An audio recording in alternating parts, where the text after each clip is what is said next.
married a husband with a daughter. However, Marcus and I had a disagreement over the educational policy. My relationship with my daughter has soured too. Then an incident occurred. Suddenly, husband and daughter started ignoring me, no response to morning greetings or attempts at conversation. Even when they talk, they don't include me. Despite my efforts to break the ice, nothing works. Feeling lost, I overheard a terrible conversation between husband and daughter. Watch, is that how they really feel about me? Being ignored forever is unbearable. I've decided to leave home. Later, something unbelievable happens with husband and daughter. My name is Mary, 30 years old. I work as a company employee at a 9-to-5. I'm in my second year of marriage with Marcus, who is 9 years older. We met through a friend and started dating. I was drawn to Marcus's gentlemanly and compassionate nature. My daughter, Anna, is 14.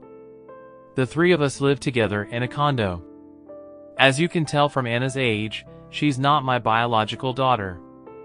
She's Marcus's daughter from a previous marriage. Marcus and his ex-wife divorced when Anna was young due to their busy work schedules. His ex-wife gave up custody of Anna and disappeared. Marcus has been raising Anna on his own. Before we got married, Marcus told me about his divorce and child. I hesitated to date him because of this, but decided to meet Anna anyway. Anna seemed like a modern girl, dressed in fashionable clothes. Nice to meet you. I'm Anna. Thank you for always taking care of Dad. Nice to meet you. I'm Mary. Likewise, I'm grateful to Marcus. Oh my gosh, don't be nervous, I wanted to chat with you too. Anna cheerfully greeted me, sensing my nervousness. Anna didn't seem opposed to Marcus and me dating. In fact, she seemed somewhat happy. I've always been lonely without a mom. I know Dad's been doing his best for me, but Mary seems like a good person, and we get along. I'd be happy if you became my mom. Hearing that, I wanted to be this child's mother. After a while, Marcus proposed to me, and I accepted. At first, my parents were hesitant about my marriage to someone with a child. It's natural for parents to feel that way when their daughter is raising a child who isn't biologically related. Still, I made an effort to convince them. I really wanted to become a family with Marcus and Anna, so I worked hard. Somehow, my sincere feelings must have gotten through to my parents because they eventually approved of the marriage. That's how I managed to marry Marcus against the odds. The first few months of marriage went well. Anna even called me Mom, and Marcus was kind to me. But gradually, things started to take a turn for the worse. After dinner, Anna didn't bother to clean up her plate and lounged on the living room sofa. Meanwhile, Marcus sat next to her, watching TV and drinking alcohol. I reminded Anna to clean up her plate. Anna, clean up your plate after eating. I've reminded you about this before, right?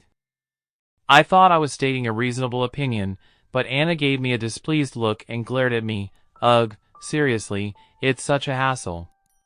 Can't you just do it, Mom? No, you have to clean up your own plate. You're already in middle school, so you need to take care of yourself.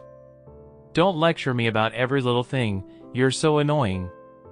Just because I asked her to do the dishes, Anna started to show a rebellious attitude toward me. I also got annoyed and ended up scolding her with a stern tone, saying, "What's with that attitude?" As I was arguing with Anna, Marcus took Anna's side. Hey, don't say mean things just because Anna is a stepchild. You should clean up after dinner yourself. I'm not scolding her because she's a stepchild.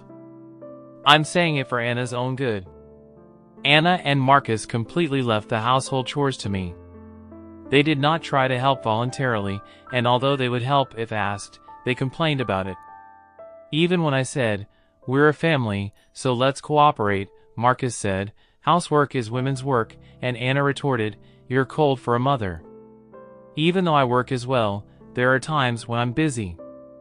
When household chores are neglected, they start to complain that I'm slacking off. On top of that, Marcus and I had a disagreement over Anna's education. Our daughter is a 14-year-old 8th grader preparing for high school entrance exams. Yet Anna idles around without studying, saying, "You don't have to study desperately.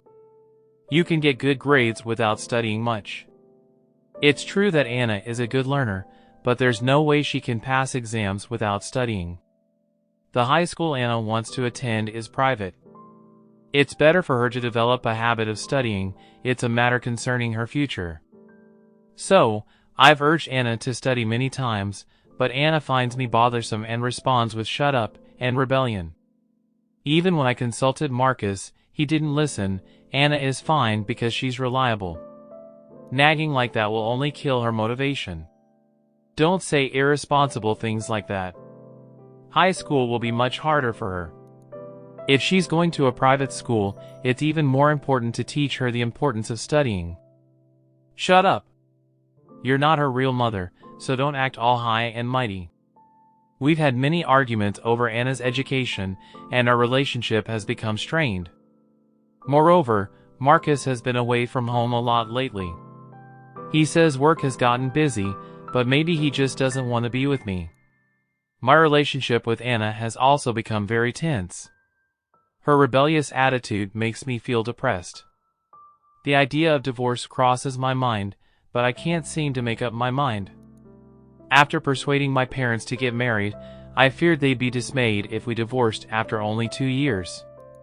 Amidst such concerns, an incident occurred. One morning, when I greeted Anna, something strange happened. "Anna, good morning. Breakfast is ready, so go ahead and eat." Anna didn't respond and headed to the kitchen. Did my daughter not notice my greeting? But it seemed different. No matter how much I tried to talk to her afterward, Anna continued to ignore me. Even when I said, "Have a good day," or "Welcome back," she ignored everything, treating me as if I didn't exist. Confused, I consulted Marcus, who had just returned home from work. "Hey, Marcus, there's something I want to talk to you about regarding Anna." "Wait a minute, why aren't you answering me?" To my surprise, my husband also ignored me. Even after finishing dinner, Marcus and Anna remained silent, not saying a word and quickly retreating to their rooms. Since then, I had been ignored by both my husband and daughter. No matter how much I tried to talk to them, neither of them responded.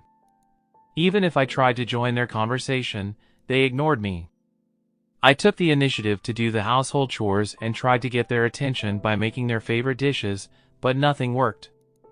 Doing the housework alone while working wore me down.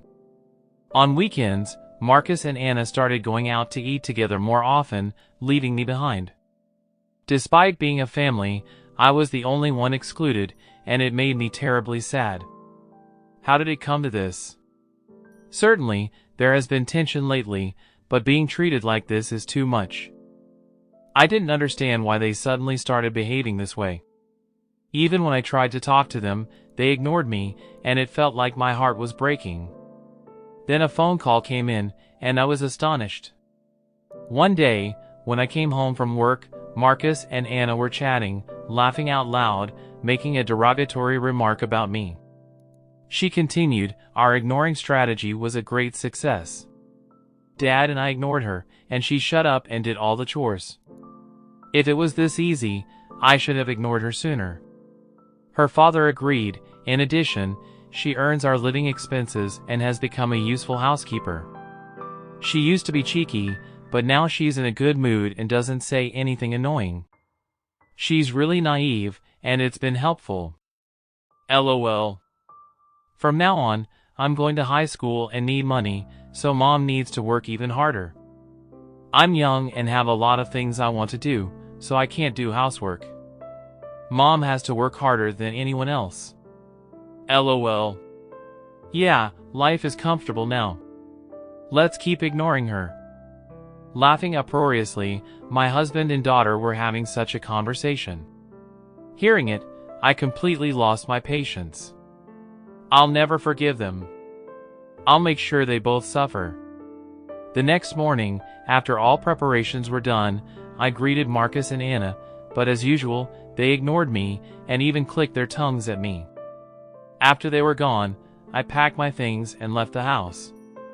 My family was surprised when I suddenly returned home, but when they heard the circumstances, they said, "You can stay as long as you want." When my parents sympathized with me and said it must have been tough, I felt like crying. Despite persuading my parents desperately to marry Marcus, I thought I'd be blamed for this situation. But my parents were more concerned about me than anyone else. A few days later, Marcus gave me a frantic call while I was relaxing at my parents' house. When I answered the phone, he suddenly started cursing at me. "Where the hell are you? How dare you, as a mother, gallivant around like this? Aren't you ashamed? Get your ass back home." I couldn't believe he started yelling at me right away, especially after not hearing from him for so long. Fed up with Marcus, I calmly declared, "No way, I'm not coming back, and I'm divorcing you. I can't deal with you anymore." "What? What nonsense are you spouting? Stop acting like a brat just because I ignored you for a bit. We're not getting divorced." He seemed adamant about not divorcing, perhaps because he didn't want to lose a housekeeper. But my next words left him speechless. "No, we're definitely getting divorced because you're cheating, aren't you?" That one phone call I received earlier was from the husband of Marcus's mistress. Marcus wasn't working late, he was meeting his lover. When he and Anna went out, they had gone out to dinner together. During their conversation, I overheard, "Dad's lover is beautiful and pretty. I wish that one was my mom. Then I could brag about it to everyone in class." "I agree with you, but she has a husband. Besides, I can't let her be a housekeeper, her beautiful hands will get rough. A housekeeper is for a simple woman like Mary." Marcus never dreamed that I knew about his affair. I dropped another bombshell. "I'm charging you alimony for the divorce. Oh, and I've sold the apartment, you better get out of here." The apartment where we lived as a family was bought by my father and was in my name. I hired movers and moved all the furniture into a new apartment. I sold the old one and bought a new one for myself, all without Marcus and Anna knowing. Of course, I got permission from my father, who was even more supportive. I sent Marcus and Anna's belongings to my in-laws' house, including a letter explaining everything. Now they have nowhere to go back to. Marcus's brother's family lives with his parents, and he doesn't get along with his father. Plus, he was cheating, so Marcus will likely be disowned. Marcus, driven into a corner, begged for forgiveness over the phone. "I'm sorry, I got carried away. I promise I only love you, Mary. Please forgive me." But that's not something I can forgive. I've been trying so hard to become a family with them. I scolded Anna harshly because I was worried about her future. I argued with Marcus to think about our daughter Anna together. But they wanted to have their way, ignored me, and hurt me. I can't live with them anymore. You and Anna don't want a family, you want a boss for your convenience. Right? I tried to become a family, but it's impossible for me to stay with you forever. I'm not thinking like that. I truly feel sorry. Anna also says she wants to apologize to her mom. I don't have a mean-spirited daughter who mocks others. Anna probably would be happier with someone else. Just stay away from me. I hung up on Marcus. A few days later, the divorce was finalized through a lawyer. I demanded compensation from him and his lover. The lover's husband also demanded compensation, depleting Marcus's savings and forcing him to take out a loan. They were kicked out and now live in an old, cheap apartment. The lover borrowed money from her parents and works at a relative's factory. Months later, Marcus requested reconciliation. "Hey Mary, please give me another chance." Watch this all of a sudden. "We're divorced, don't contact me." Don't say that. Right now, Anna is in trouble. Due to his debts, they couldn't afford Anna's school fees. She couldn't attend the private school she dreamed of. She enrolled in a public school but was disliked and isolated, turning into a shut-in. Now she vents her frustration on Marcus, with no one doing the housework, and their apartment is dirty.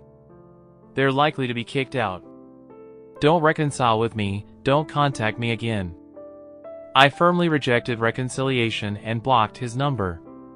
Now I'm peacefully living at my parents' house, focusing on my work. After the trouble with my family, I'm not considering marriage for a while. For now, I want to develop a better eye for men. Don't forget to hit that like button if you enjoyed this video, and if you're curious to see where this journey takes us next, make sure to subscribe and turn on notifications so you won't miss a single update. Your support is what keeps this channel alive and kicking, and every like, comment, and share means the world to us. We've got plenty more stories, insights, and surprises coming your way, so stay tuned for the next video. Thanks for watching, and I'll see you in the next one.